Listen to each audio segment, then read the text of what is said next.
Hello, agents with Realty World Dowell and Associates. You know who we are, so no need for introductions here. So we're going to get started. This is a listing training video, okay? And one of the first forms that I have out here is the new listing contact information sheet. This is extremely important because if you want ListHub to send them a report each week, we're going to have their email address.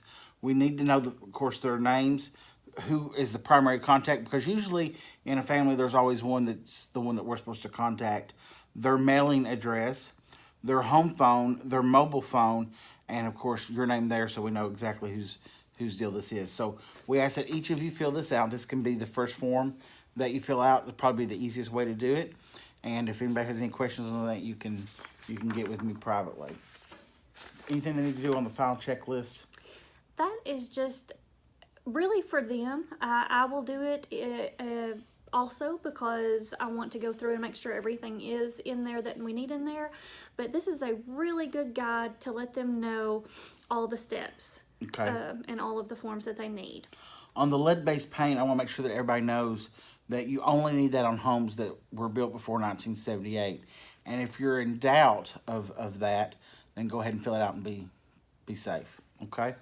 All right, so we're going to go into this just like this is a regular listing appointment, and I'm going to, of course, be the agent. Misty will be the seller, and so we'll get started here, okay?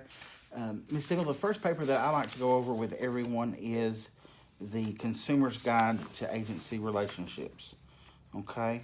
And let me find that here.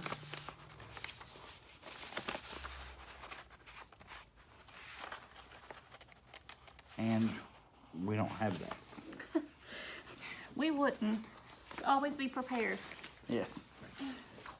We don't need an agency disclosure statement at this point. We only need this form at the time of an offer. So that's when you would fill out this. Okay? All right, so excellent. So the Consumer's Guide to Agency Relationships, what this does is this outlines my responsibilities to you, okay? For example, anything that you tell me, I'm bound by law to keep confidential. So if you have a bottom dollar price, don't tell me that, because if I were to get an offer for that amount, you'd think, well, he's told them that. But legally, I'm not allowed to tell them anything, okay? What this paper is mostly talking about is dual agency. Now, when we get an offer on the home, most likely it's going to come from another agent, because there's like 170 in our area, and I'm only one person.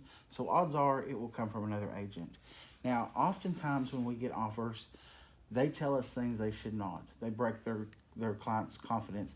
They may say something like, Steve, see if you can get her to take this offer because their mom lives right around the corner and they really want to be close to mom so she can watch the kids. If they do that and I learn something that helps us in negotiations, I can and will share that with you, okay? But if I have both buyer and seller, I cannot tell you anything that would hurt them, and I cannot tell them anything that would hurt you, because I would be a dual agent working for both parties. And you're going to know ahead of time if that's the situation or not. I'll make sure that you're aware of exactly the situation that we're in. But that's called dual agency when I have both parties, okay? So that's the same like if somebody in your agency, what if another one of your agents? Okay, that is not the same thing as dual agency. Okay. So if they tell me something in that situation, then I can and will share it with you. But I've trained my agents better than that, and they won't do that. They won't tell me anything that's going to break their client's trust. Okay. Because they're not supposed to do that, but a lot of agents do. Now my agents won't, so that won't, if that's the situation, you'll know that ahead of time too, who the other agent is that's involved. But if that's the situation, they won't do that. So. Okay. Okay. I just wanted to be sure. Yes. Now, again, anything that you tell me, I'm bound by law to keep confidential. Do you have any questions on dual agency or how that would work? I don't think so. So basically, whoever I'm working with, they're by law, they can't tell each other. They're working for that person. I cannot tell anything that would hurt you in negotiations when I get an offer. Okay. Now, what you mentioned before is if another agent from my company is working with you, that would be considered designated agency. Okay, and that's on here as well. Okay. Okay. Yeah. Now, so like if you were my agent to sell, and another one of your agents brought in someone that's going to buy my house, and those documents are at your office, both of them. Are you all going to share all that information? No, we're not going to share all that information. Okay. Okay. Okay. We're not going to share all that information. Now, I'm going to read this off just so that you all know. Ordinarily, I wouldn't go to all that on there. But on occasion, the buyer or tenant and the property owner, seller, or landlord will each be represented by 2 different agents from the same brokerage. In this case, the agents may each represent the best interest of their respective clients, or depending on company policy. So either way we want to do it is fine. Or depending on company policy, the agents may act as dual agents. So we could both act as dual agents if we wanted to. I don't think that's in the best interest of the clients personally, because if we're doing that, it's too hard to try to get that deal together if we're both acting for both people. Okay. Okay. So I think it's much simpler if we just keep it like we're normally doing it and what we're used to, and we do it as a dual agency or Designated. designated, right? Okay. All right. So, any questions on that form? No. Okay, just need you to print there and sign there. Okay. Okay, but you don't actually have to. Okay. All right. So now the next form we go over is actually the contract. Okay, and we have 2 contracts that we can do. Okay, we have the Somerset Board of Realtors, which is of course our local Board of Realtors here. We can also offer you a listing on LBAR, which is the Lexington Board of Realtors. Now, what this would do to help you and why we offer this is because Lexington Board of Realtors is one of the largest Board of Realtors in the state. One bigger, of course, would be Louisville. This covers about 40 counties, about a third of the state. So this gets you a lot more exposure, okay? Okay. And I would say about 20 to 25% of our leads that we're getting are coming in from LBAR. From out of town, then. From out of town, right. And it should be the exact same as far as, because our Somerset Board of Realtors, they advertise on Zillow, Trulia, Realtor.com, all that. But for some reason, we seem to have a better response from Lexington than we do from the Somerset Board. Okay. I don't know why. Now, am I allowed to be on both of them? Yes, you're allowed to be on both of them, but to be on both of them, we have to have your signature on both contracts. And does it cost more to? Yes, we do charge a fee for LBAR for the extra association fees that we have to pay, and for the extra advertising that we have to pay, and for the extra work that we have to do. Because of course, if you're on more Board of Realtors, it's more time consuming for us. Okay, so is it going to be worth it for me? Well, keep in mind that about 20-25% of all of our leads and all of our sales are coming from the LBAR. Okay, and how much extra? 1%. So. Oh, okay. Okay, 1%. So. Okay. Okay. So of course we're going to fill in the date here. Misty's name on the next line down between Misty Tingle, hereinafter seller, and then we'll put R.W. Dowell Associates, hereinafter broker, for the purpose of seller retaining realtor service to sell certain real estate located in. Then you'll put the county there. We put the address in the next line, and known as, and we put the address there, Kentucky, hereinafter property, described as, usually I'll put house and lot or house and 5 acres or whatever the situation may be there. Okay, so Mr. Dowell, I don't actually have an address. It's a lot. So how do I find that? Okay, so that's very good, very good. So before we can put this on the MLS, we have to have an address now. So what I will do is I will contact 911 and I will get the address. Oh, okay. Okay, so that's going to take a couple days to get that done. So if you don't care, what we'll do is we'll not date it today then in that situation. And then when we get the address from 911, I'll fill in the dates. Oh, okay. Is that okay? Yeah. All right. So, in consideration of Realtor's agreement to list the property for sale and to use Realtor's efforts to find a purchaser, seller hereby grants Realtor the exclusive right and privilege for the period from, and generally we put a 6-month period in there.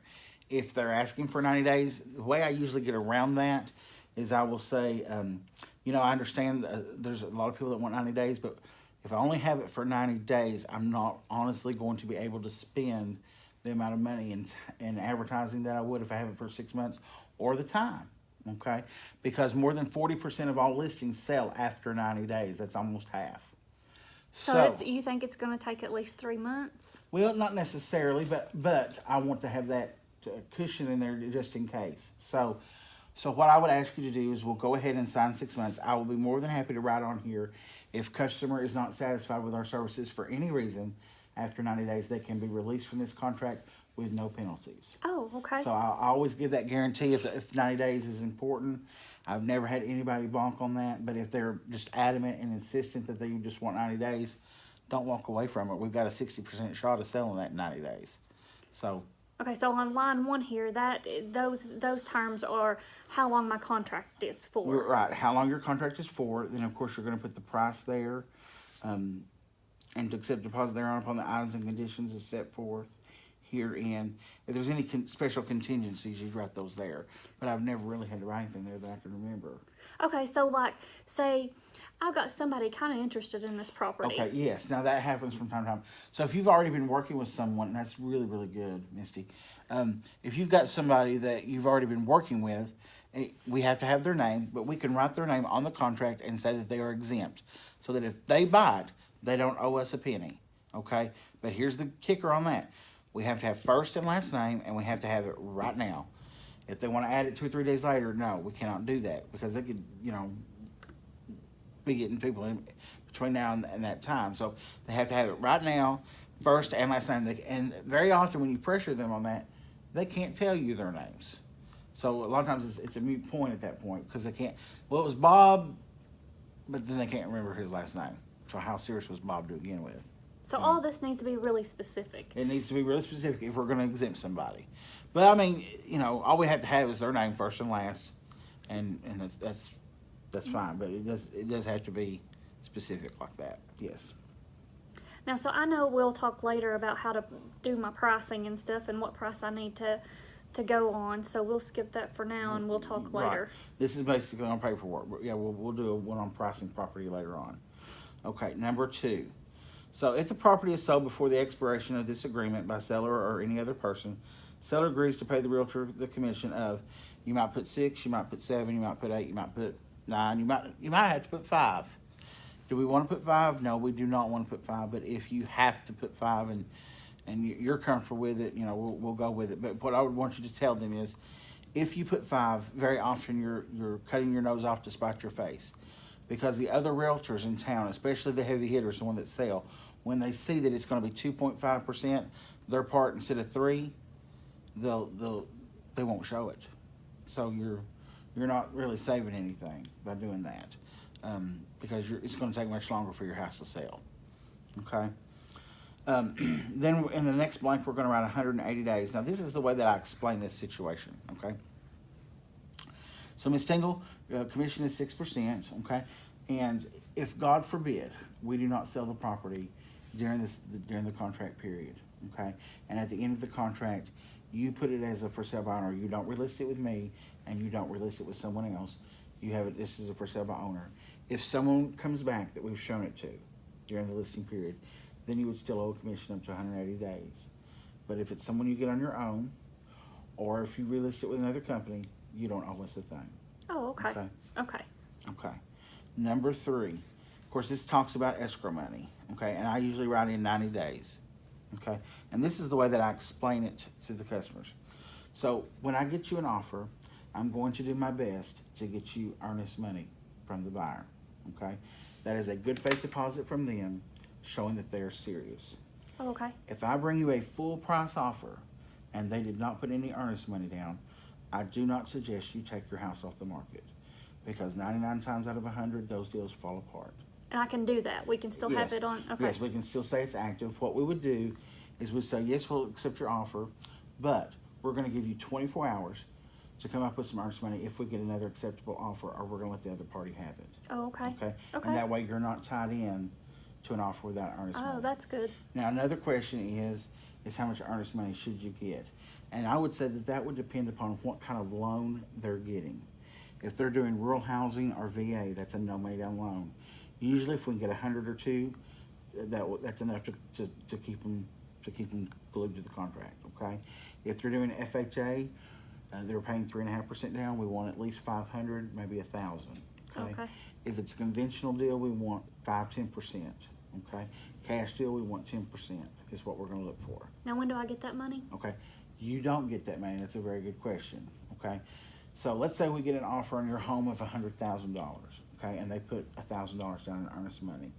You did not get an offer of 101. You got a $100,000 offer. That $1,000 goes towards the 100. Oh, Okay. That money is going to go into our escrow account. No one can touch it until the closing without both your signatures. Okay. Now, should the deal fall apart and they back out, Yeah. if they back out just because they get cold feet, that money becomes yours. This contract is used by every office, and it says that it's a 50-50 split between you and me. Okay. But I'm not going to keep any of it. So it would all be yours, and you're going to have 90 days to claim it. That's what that 90 is that I've wrote in that little blank there. Okay. Of course, you're going to claim it much sooner than that, okay? Now, however, all contracts have contingencies upon a clear title. Usually a home inspection is part of the contract, and it's contingent upon that. And usually it's also contingent upon financing. So if they back out because one of those reasons or another contingency, perhaps it's contingent upon their home selling, and that falls apart, okay, you do not receive that money. They get that money back. Okay. Okay, if the offer is contingent upon while they back out. Okay, so contingent means that those things have to be met. Right, for the sale to go through. Okay. That's exactly right. Okay. Okay. Any questions on that? Nope. Okay. Number 4 says that when someone buys the home, you'll be able to give them a free and clear deed. Now, that does not mean that you can't owe money on the house now. That just means that we've priced it high enough to cover your loan and to cover the commission. Okay. Oh, okay.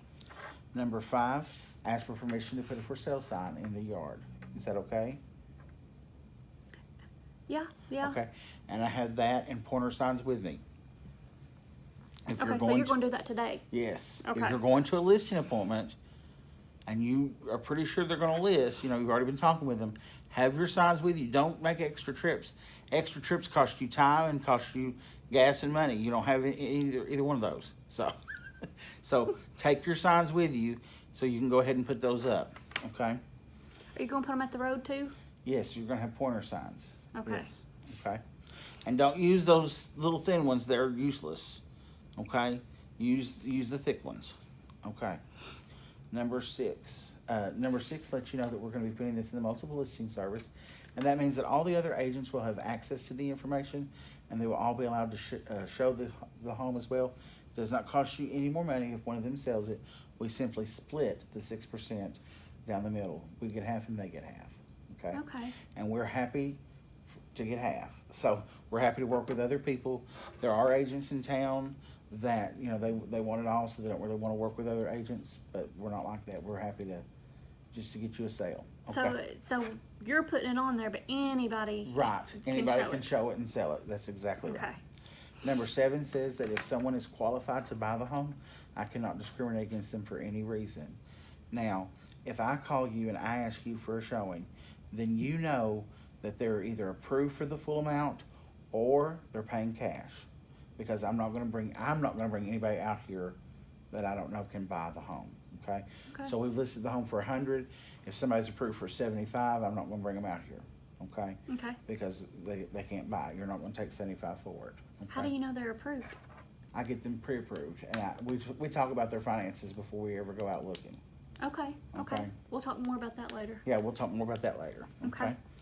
Number 8 says that you have received copies of everything. Now, we used to have carbons, and we could just rip them off and give them right here to you, but we don't have those anymore, and they didn't update the form for whatever reason, so we'll have to get these mailed to you.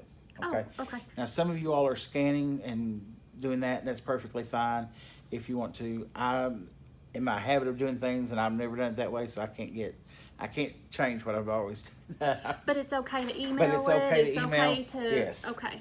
As long as they're okay with that, yes. All right. Yes. So as long as they have a copy As long of as it. they have a copy. You can even take a picture of it and send it to them You if they could wanted even- to do that? You could, but most everybody's happy with, getting their copies later, and we just had to make sure that we're doing that. And of course, Missy's on top of that, so it will get done. But it's up to the agent if But they it's up to wanted the to do agent, yes. that. Okay. It's up to the agent. I don't have a problem with it at all. Well, now Okay. in the office, I like to copy it all and put a nice little introduction letter that's personalized and send it all out. Yeah, and I think that's nice. Okay. And I think it really would depend upon your customer. Anybody 35 and up, I think, is going to want a hard copy. Okay, that's what we're used to. Anybody 35 and under, they probably would rather have digital. So, Now, is that a legal thing that they've got to have copies? yes, they have got to have copies. And it's even on the contract that they received a copy. So one way or the other, we have to get them copies.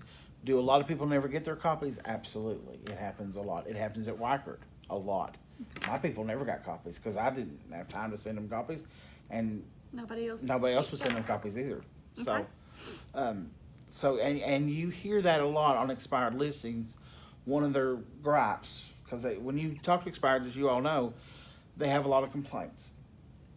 And one of the most common ones that you hear is, I never got my paperwork. Well, I like to send the MLS also so they can check it and make sure we've got things right. Well, that's really good too. I hadn't thought about that, but that's really good. As you also know, a lot of expired listings look pitiful, and the ads are horrible. And a lot of times they don't even know what their ad looks like. So, and they didn't go, and it surprises me that they don't go and look and see. Because my people, I had one lady one time, she jumped me about a curtain that was open too far. So my people have really always been on me about stuff, but apparently a lot of other people just can skate by and not. And don't look at all. Don't look at all. Number 9 says that to the best of your knowledge, there's no material defects that's wrong with the house, and we'll do a seller's disclosure here in a minute where you can fill all that out. Okay. Okay. Excuse me. Number 10 says that there's no environmental violations with the property. That would be like old gas tanks that are buried in the ground, a septic tank that's not properly installed, a lean sewage run out on the ground, things of that nature. Most of the time you can do a visual and make sure that there's nothing like that there. Or, Okay. you know. Now, what happens if that's there, but I didn't really know about it? Well, if you don't know about it, that's fine. Okay. Okay. But if you have knowledge of it, you have to disclose it. Okay. Okay. All right. Number 11, ask for permission to put a lockbox on the house, and we use the Wi-Fi boxes. So anytime they're opened, I get an email letting me know that there's someone here. So if that box was opened by someone who shouldn't be opening it, then we would know. Only realtors can open that without a code. Okay, and those codes are time sensitive. So if someone has a code, let's say you needed somebody to come into the house and do some work, and you needed me to let them have the code. So I would give them a code. Let's say they come back the next day and try to get that code won't work. Oh, that's nice. Okay, yes. Yeah. So these are very, very secure. Now, if you get an objection to a lockbox, this is what I tell people. Your top realtors in town, your top 10 realtors, okay, that sell 1/3 of everything that's sold, they do not have time to run to the office and get a key. So if I tell them that's what they have to do, they won't show the house. And so it really is not in your best interest to not have a lockbox. If there's a security issue or anything, again, I get that email letting me know if it's opened, and if it's opened, by someone who shouldn't open it, like if it's tore open or something, and I get that email, I can alert the police automatically. But I've never had a problem. So in reality, this is kind of safer than me giving you my key and then everybody having access to it. It really is, and here's another reason why. There are 3 or 4 realtors in town, God love them, that are horrible to lose keys, and then you don't even know where it's at or who has it. Oh, yeah. Okay. So you don't want to have your key floating out around there. So this is an advantage that we have. It absolutely is an advantage, and we don't use the little roll lock boxes like we used to use, because they're having realtors that would just send customers out and give them the code and let them go by themselves. They can't do that with this.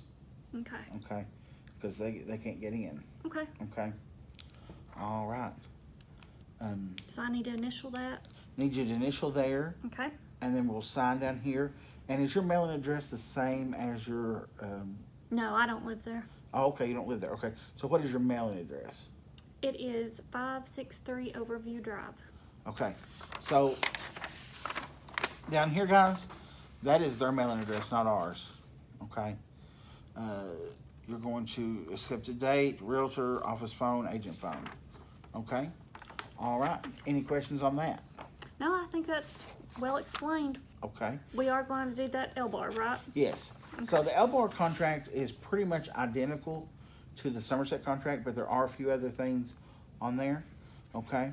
One of the things that talks about that the Somerset contract doesn't is title. So this is asking you right on the contract what you're willing to do as far as possession. So in other words, when you get a buyer for your home, how soon can you offer possession?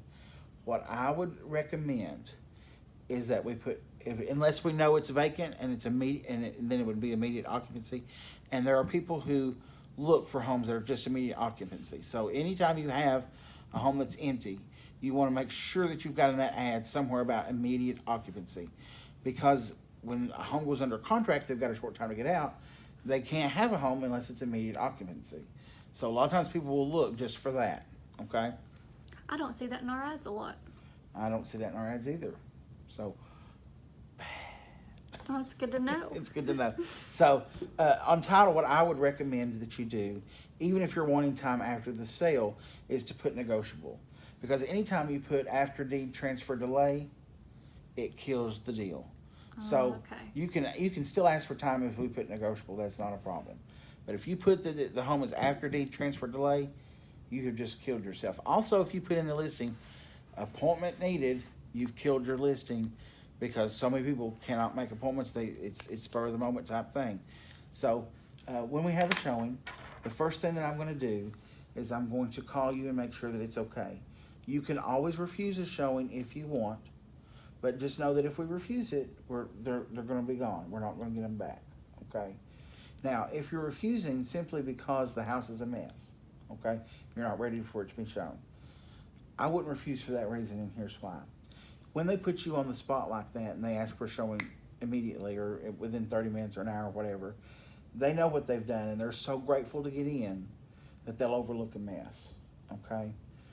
And I had 4 times last year when people said, Steve, the house is a mess, don't let them come. And I kind of talked them into it, and they bought the house. Oh, okay. Okay? So don't let that be the reason you're not letting them come if that's why you're saying no. Okay? Because when they put you on the spot like that, they know what they did, and they don't expect it to be show ready. Now, if they give you a day or two notice, yeah, they're expecting it to be show ready. But a lot of the sales come from impromptu showings that happen on the fly. I don't operate that way. I usually make people make appointments 2 or 3 days in advance, but other realtors, I don't know how they will operate, but I've had people call me from the driveway. Steve, I'm in the driveway. Can I show it? Well, as a buyer, I do that. I mean, I've had that experience where I'm there right now. Yeah, and let's see it right yeah. now. Right, and when they're hot, and you kind of have to strike when the iron is hot. Mm-hmm. So if you put them off, a lot of times we lose them. I understand. So, anyway, that's how showings work. But anyways, on title, I would suggest we put negotiable. Yeah, because things change all the time. Right. So, Okay. earnest money kind of talks about the same thing. L-bar contract does talk about advertising, which the Somerset contract doesn't. So if you're not doing an L-bar contract, you need to discuss this with your sellers.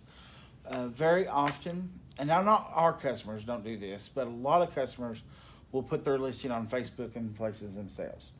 Our customers don't do that because we're already doing that and they don't see the need. But a lot of realtors don't do that. Well, actually, I don't know of any realtors that really do that like we do. So they feel like we need to get more advertising out there, and then so they start putting it on Facebook. Well, if you put an ad on Facebook, you need to follow the same guidelines that we follow. So here's what you'll need in your ad if you decide to do that. Okay, you will need the MLS number. Okay. Okay. Which will be like a 6 or 7 digit number. It'll start with the 3, and it'll be 32657, something like that. Okay.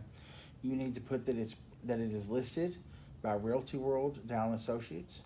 You need to put my name, the broker's name, on there. You need to put our address, which is 23 Eury Lane, and you can get all that on my card that I'm giving you. Okay, 23 Eury Lane, Somerset, Kentucky. You need our phone number, and I think that's it. My name is broker, phone number, address, and Realty World, Dowell Associates, and MLS number. So if I just post pictures of my house and say for sale, then I can't do that. No, you're not when it's listed. Okay. Because what you're doing is that you're looking like a for sale by owner, and you need to let the public know that this home is listed with a real estate agent. Okay. Okay, and that's legal. Okay, if you don't do that, you're in violation. Now, of the what law. happens, or who's going to tell me that I can't do that? Or I mean, like, are you going to check? Well, I may never see that ad. Okay. Okay, So here's the thing: if another real estate company sees it and they turn it in, we could all be in some trouble. Okay. I see. I need a drink of water. Give me a second, guys. Sorry. I don't know what gets wrong with me. Sometimes I just get dry. Okay, so this is with any of the advertising. It's not limited to radio, newspaper, internet, anywhere. I can't. What happens if it was, I had a sign up that was for sale by owner, and you come put your sign up, but I never take my signs down? Well, I take your sign down when I put my sign up. Okay. Okay. Now, I take your sign down. I put it around to the side of the house. That's what I usually do. Okay. If you're out of state or something like that, or it's land, I take the old for sale by owner sign with me. Okay. Okay. Will anybody get in trouble if it's still up at the end of the roads and stuff? I don't think so, but I'm gonna take care of all that. Okay. I'm not gonna leave it to you to take it down. That's good. I'm going to take it down. Okay. Okay. And I would probably tell you that I'm doing that.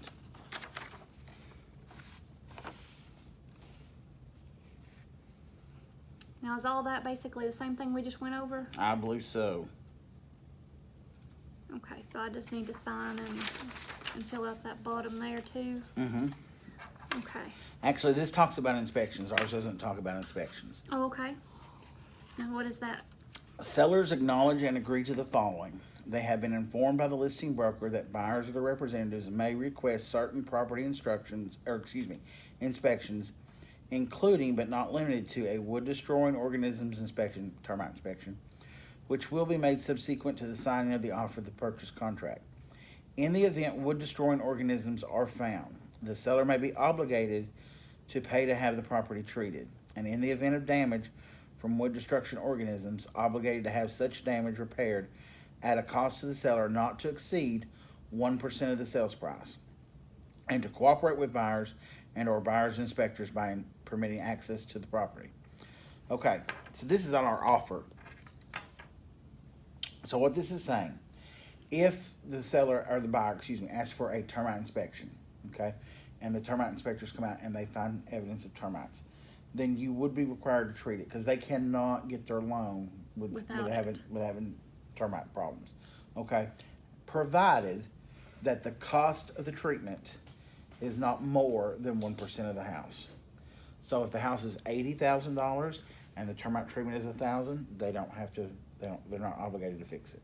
Okay. Okay, if it's a $150,000 house and the treatment is $1,400, they would be obligated. Okay. Okay. Less than 1%. Now, if they brought an offer, are most all of them contingent on termite inspection? I would say 80% are. Okay. Okay. So if I know that I got termites, I probably need to address that. You probably need to address that, right? Okay. And you probably don't know if you have them. Right. The only way to know is going in the crawl space, and very few people go in their crawl spaces ever. Okay. Okay. Another thing, when you're looking at the house, you want to look at their gutters and downspouts. If their downspouts are not drawing water away from that house, if there's not like I don't know what you call those little things. They look like a little green plastic. Usually they're little green plastic runners that allows the water to get away from the house. But regardless of what they have, if they're not having water drawn away from the house, they're at the gutters, and most houses don't, they are going to have water in their crawl space. So when you go out there and you list that home, you want to look at that, and you want to make sure that you tell them if they're not getting water away from their home, that they need to be doing that, because when the appraiser comes, he's going to get in the crawl space, he's going to make sure it's not wet, and if it's wet, we're going to have issues. Okay, so you want to stop all these things from happening before it actually happens. Okay. Okay, all right. Any questions on that? I don't think so. Okay, so lead-based paint.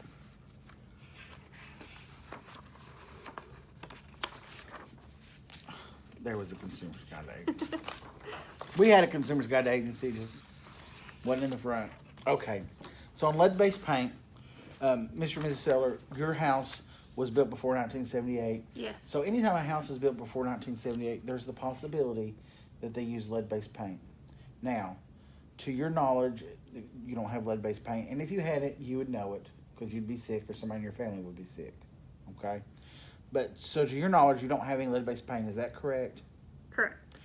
But you don't have any report or any records saying that there's no lead-based paint, correct? Yep. Okay. So we're going to go ahead and we're going to mark that box, and I'm going to go ahead and use this one. That you don't know of any lead-based paint, but you don't have any records proving that. Okay, now what if I did know? I've never had anybody say that. So, but if you did know, we would put it right here. We'd check the other box, and we would write out an explanation. All right. What if I lie to you? Well, It's just that it is what it is. It is what it is. You're the one that's liable for this, not me. Okay. Okay, as long as I fill this out. Because I'm filling out the information you give me. I have no way to verify this. Okay. So you would be the one that would be liable. Now, I've never had that happen, but it could happen. You never know. You know, especially as we get more and more business, we're going to come into more and more new situations. It's good to know, though, that I'm liable or that we have this form that takes Right. care of that. Right. Now, they were going to initial in these boxes. So each box, people think that their first initial goes here and their last initial goes there. No. The husband's or wife's initials will go here, and then the other spouses will go there. That's how that works, okay? So they'll fill in that. The purchaser fills in this part. You're going to acknowledge it down here. You're also going to sign it down here. Okay, so they only initial where you've checked, right? Right. Well, there's two places where they're going to initial. Up here for the first question, and then down here for this one for question A, this one for question B. Okay. Okay? Purchaser does this. You do that. They sign it there and there. You sign there, and purchaser signs there and there. The other agent will sign there. Okay? Listing agent will sign there. Selling agent will sign there. If you're both, you'll sign both places. Now, where does this need to go? This needs to go to the lender. And of course, it'll go in the file. But the lender does need this as well. Okay. Now, will they know when they're looking at my house on the MLS? Very good, excellent point. I'm sorry about that. So you need to upload this to the MLS, and I'll tell you why. When somebody wants to write an offer, they're going to have to get the buyer to sign it, and if they can pull it right off the MLS, it's going to make things quicker and easier. Anything you can do to make your business quicker and easier is going to make other agents want to work with you more, which will make your listings stand out more, and your listings will have a higher part of selling. There are agents that I know are going to be difficult. I try not to show their properties. So that goes in the documents section. That goes in the documents section on the MLS. Okay. I've already drank my water. And then anytime I'm possibly getting an offer, I need to make sure I'm taking that. Yes. Okay. Yes. Exactly. Very good. So on the seller's disclosure, Mr. and Mrs. Seller, do you know the date of purchase when you bought this home? I bought it in 1990. Okay. I can look that up on the PVA and get that, no problem. Okay. So you're going to put that there. Date of this form here, and then the property address here. Now, Mr. and Mrs. Seller, before I give this to you, I am legally not allowed to help you with this form. So there's a few things I'm going to go over with you before I hand it to you to let you know how you might want to respond. Okay. Because that's a lot of questions. It is. Okay. One of the questions that confuses everybody is, has your water ever been tested? Okay. You're on city water here. So your water is tested every year through the water company. They're bound to do that. You don't test it, but they do every year, so you can say yes. Okay. Now, another question that really confuses everybody is, are there any warranties to be passed on? Okay. And usually, guys, I would have already talked to them about the warranty before I ever did the contract, because I want them to know ahead of time if they're going to be out this $425 before they price it. Okay, and I'll go over how I go over that in just a minute. Okay? So is the warranty one of the very first things, or the consumer guide first? The warranty is probably first. Okay. Okay. Mm-hmm. And I didn't do that. Sorry. So one of the questions on here are there any warranties to be passed on? If you've taken the America's Preferred Home Warranty, you can mark yes to that. Okay. Okay, or if you have something you've bought that has a special warranty, you can mark yes to that as well. Another question that really confuses everybody is number 7, and that talks about sewer system. So, Mr. and Mrs. Seller, correct me if I'm wrong, you all have just a regular septic tank. Is that correct? Yes, as far as I Okay. know. Now, you're going to find sewers in Science Hill, Somerset city limits, and then the Woodland Trail development out off of Boat Dock Road and Woodson Bend. Anywhere else, you're not going to find city sewer. Okay? So, just a regular septic tank. The way that is worded here is number 2, private treatment facility. So, you would mark yes to that, and you would mark no to the rest of these things because you don't have these. Now, there are a couple down here that do say septic tanks, but they're special septic tanks like you would find in a condominium complex or an RV park where they have several homes together at one, or for land that didn't perk and they had to take extra measures to make a septic tank work on the property. Okay. Okay. So Well, then we need to go over that sometime too, what a perk means. okay, a perk test. Okay, so before you can get a septic tank, you have to have a perk test, which the health department does, and that they will come out and they will determine that the property is suitable for a septic tank. Okay. Okay. Okay. So another thing I want to go over with you here, and then the rest of this should be fairly easy, is if this is asking you if you've had trouble, for example, with an appliance. Let's say you had a refrigerator in the home when you bought it that tore up and went bad, and you had to buy a new refrigerator. Okay. You do not have to report what went wrong with that old refrigerator. You're not selling that old refrigerator. You're selling this one here. We need to know if you've had any trouble with this refrigerator here. Oh, okay. Okay. Just the stuff right now. That right you're here. selling. Yeah. That you're selling today. Okay. That you're trying to sell. So if you've replaced the roof, okay, you will report that you replaced the roof. We need to know the age of the roof. But let's say the old roof leaked, but this one hasn't. We don't need to know. This repair. All the details all of my the whole details, life. right. Okay. Now, let's say that the previous owners had problems and they fixed it before you bought it. You do not have to report that. This is just since you've owned it. Okay. Okay? All right. Any questions on that? I don't think so. Let me Okay. look over it a little bit. Okay. One of the things, too, that often happens is they do not initial it on every page, or they don't sign it properly. And I will show them where they initial, and I will show them where they sign. But most generally, they miss a page. So you want to look that over very closely before you leave. Also, and I didn't do this with Misty, but let them know that if they have anything they want to explain, or, repairs that they've made or things that they've added or done, on the last page there's a big box back there where they can write in any notes that they would like to. Okay? And So there's a whole lot here. If I didn't really know, I can just put not applicable or don't know. yes, and I should have said that too. I'm sorry. So NA is not applicable. This form covers every type of home. A lot of these things are not going to be applicable. So if they're not, you just mark NA. If you don't know, that's a perfectly fine answer. And my advice to you, if you're not sure about something 100%, mark unknown. Okay. Okay? And they're Just- not going to think I'm No. hiding anything No. that way. Okay. No. Okay. And let's see. So I think most everything's pretty clear. And so I've got to initial every single one of these pages. Every single one of those pages at the bottom, Okay. including page 4, which is usually the one they don't because they sign page 4 and then they forget they have to initial that. Okay. And now and there's even sections on here if I refuse to complete it. Yes, Okay. So I can refuse. you can refuse. It's not in your best interest to confuse because then it will look like you're trying to hide something. And I've only seen one person refuse on one, and that home never sold. Okay. Now, and something else. I've not lived in this house for 10 years. Okay, so now if you've not lived in the house in 10 years, that's another thing. I'm forgetting a lot of stuff. I'm sorry. So if you've not lived in the house in 10 years, you can mark unknown to everything and mark on here, not lived in home in 10 years. And how long does that, what if I hadn't lived there in 6 months? I would say 6 months. You need to go ahead and fill it out. Okay. Anything a year or more, I would say You can say not living in the home for more than a year, unknown. Okay. No, if they've never lived in the home, maybe it's an estate sale, maybe it's rental property. Write that on the first page. Never lived in home, rental property, never lived in home, estate sale, and have a mark unknown on everything. Okay. Okay. There's too much liability for them to be marking stuff if they don't know.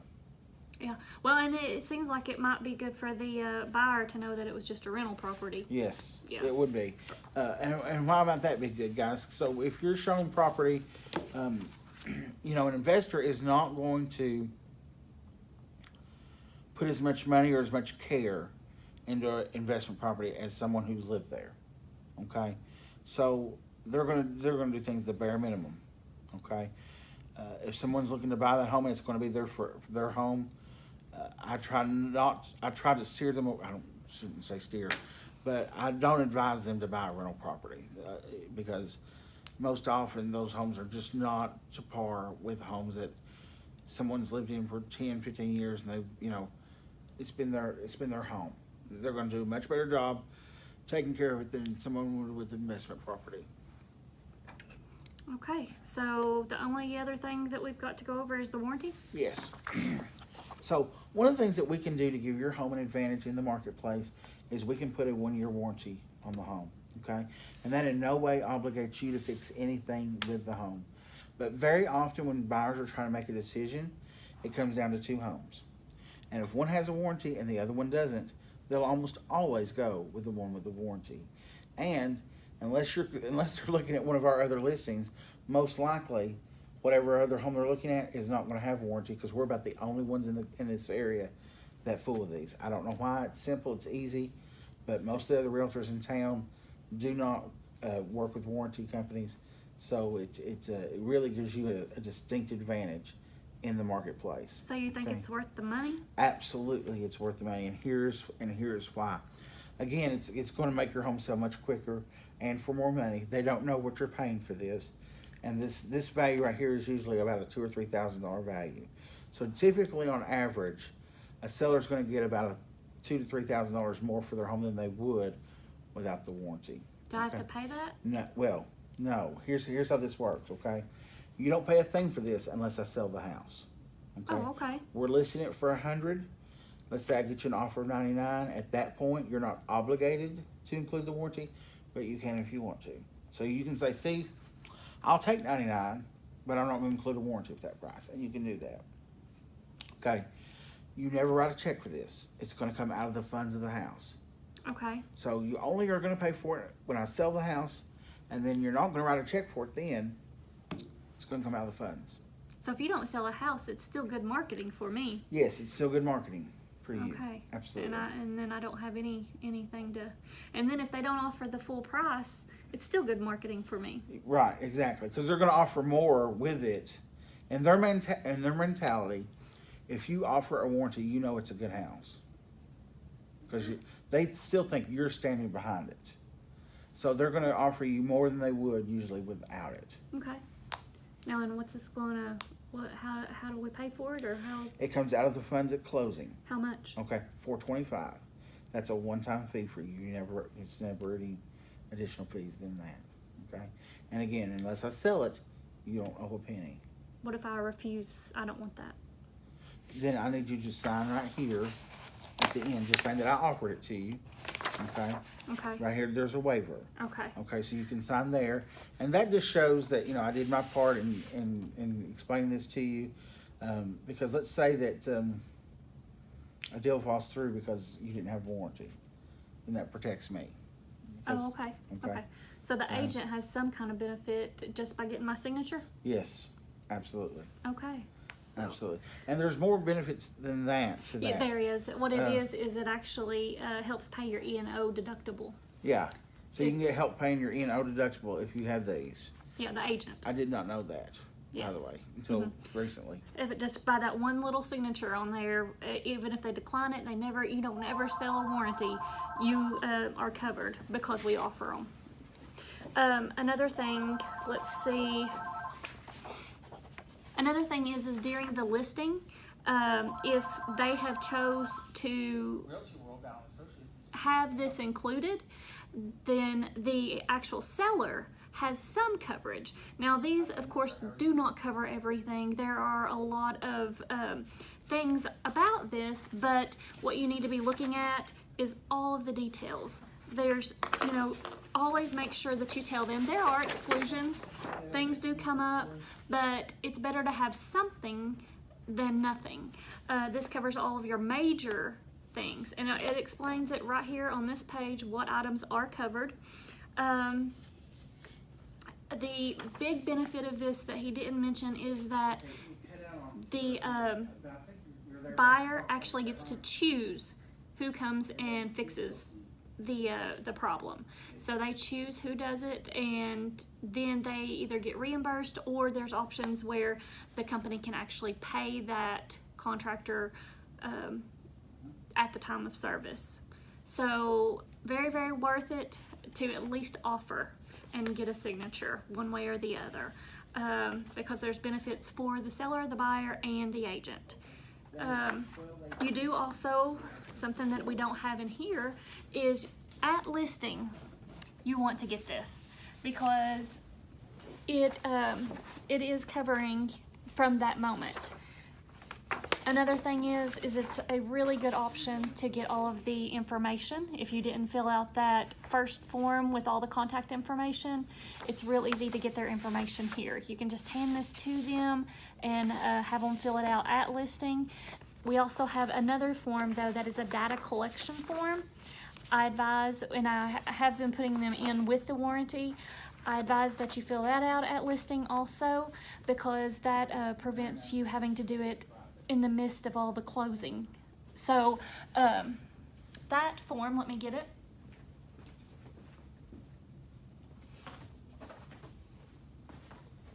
That form is just a simple form here. You can put all of the information as far as the clients, but if they've filled that out on the other form, you don't have to put all of that. The main thing here is down here. They're wanting the brand names of all of the appliances, and that's one thing that you're going to have to go back and forth to get if you don't get it at listing. So very, very easy to get this.